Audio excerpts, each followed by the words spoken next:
रुड़की के एक निजी बैंकेट हॉल में भारतीय किसान यूनियन तोमर की विशाल महापंचायत आयोजित की गई।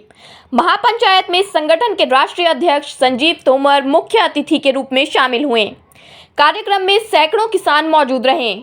महापंचायत के दौरान संगठन ने 28 जुलाई को देहरादून स्थित डीजीपी कार्यालय के घेराव का ऐलान करते हुए उत्तराखंड पुलिस के कार्यप्रणाली और सरकार की नीतियों पर सवाल उठाए। महापंचायत को संबोधित करते हुए भारतीय किसान यूनियन तोमर के राष्ट्रीय अध्यक्ष संजीव तोमर ने कहा कि संगठन 28 जुलाई को अपनी 31 सूत्रीय मांगों को लेकर हजारों किसानों के साथ डीजीपी कार्यालय का घेराव करेगा।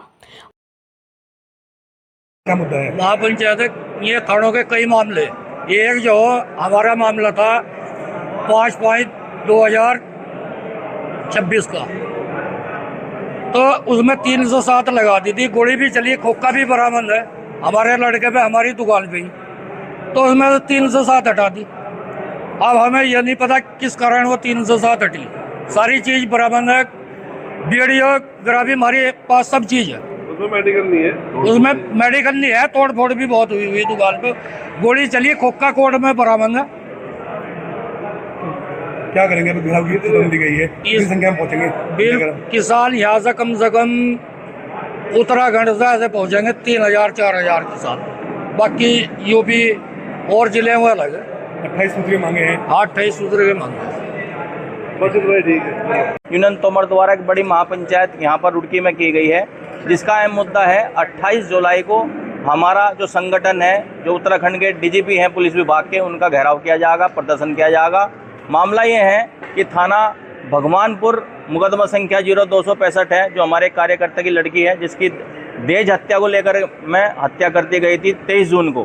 बामुश्किल 10 दिन के बाद मुकदमा दर्ज कराया गया और अभी तक जो है, जो पीड़ित के हत्या करी गई थी वो लोग मेरे साथ मौजूद हैं, उनकी लड़की की, और पुलिस द्वारा उसकी कोई गिरफ्तारी नहीं की गई है। और जो मुलजिम है वो लगातार अपने घर रहने का काम कर रहे हैं, लेकिन पुलिस जो है हाथ पात रखे बैठी है। दूसरा, पुलिस का व्यवहार, उत्तराखंड पुलिस का व्यवहार बहुत ख़राब है। किसान और आमजन की हिम्मत नहीं है कि थाने में चले जाओ, अगर चले जाते हैं तो उनके साथ एबर्थ व्यवहार किया जाता है। और उत्तराखंड के जितने भी एसएसपी या जिलाधिकारी हैं, उनके नंबर या तो स्विच ऑफ पाते हैं जो सीयूजी सरकार द्वारा दिए गए हैं, या वो उठते नहीं, जिसके चलते जनता के प्रतिनिधि भी कोई बात उनसे नहीं कर पाते और समस्या का समाधान नहीं हो पाता। और जो निचले कर्मचारी और अधिकारी हैं पुलिस के, वो खुलेआम अपनी मनमानी करते हैं, जिसके चलते संगठन भारी रोष है। और हमारी मांगे ये भी रहेंगी कि एक तो जो किसानों के पशु हैं उन पर पूर्ण रूप से जो चोरी हो जाए उन पर रोक लगाई जाए, जिससे अवैध कटान भी कम होंगे, और नशा मुक्त जो है प्रदेश को किया जाए। और जिस तरीके से माननीय मुख्यमंत्री चाहते हैं, जिस तरह थानों में भ्रष्टाचार वगैरह चल रहा है, और माननीय मुख्यमंत्री चाहते हैं कि जीरो ट्रायलेस पे जो है, माननीय मुख्यमंत्री जी का सपना है कि वो जीरो उस पर भ्रष्टाचार मुक्त प्रदेश हो, वो कराया जाए। और ऐसी मांगों को लेकर के, 31 मांगों को लेकर के भारतीय किसान यूनियन तोमर द्वारा 28 तारीख को जो है देहरादून कूच किया जाएगा। और जो दूर दूर के ज़िले हैं वो हरिद्वार, जो दूर के ज़िले हैं वो जो है बसों से, कारों से आएंगे, और जो हरिद्वार है और देहरादून है वो जो है ट्रैक्टरों से कूच डीजीपी ऑफिस करने का काम कर रहे हैं। देखिए, किसानों को हल्के में ले रहे हैं तो 28 तारीख में हम बता देंगे किसान हल्के हैं या क्या है। लेकिन हाँ, एक बात जरूर है, सरकार का जो धामी सरकार है, मेरी अपील है आपके माध्यम से कि इस पर विशेष रूप से ध्यान दें, क्योंकि सरकारी तंत्र अगर बेकाबू हो जाए तो कहीं ना कहीं इस चीज़ का नुकसान सरकार को ही होता है। कितनी संख्या में किसान पहुंचेंगे? देखिए, कई हजार संख्या में किसान पहुंचेंगे, लगभग 5 से 6 जिले उधर कूच करेंगे।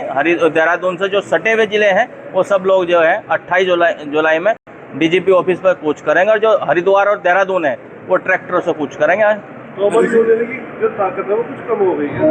तोमर यूनियन की ताकत ना तो पहले कम थी ना आज कम है, और हमेशा ताकत सही संगठन है। बड़े बड़े प्रदर्शन उत्तराखंड में किए हैं, पहले भी किए और अब आगे भी किए जाएंगे। दिल्ली में बात करें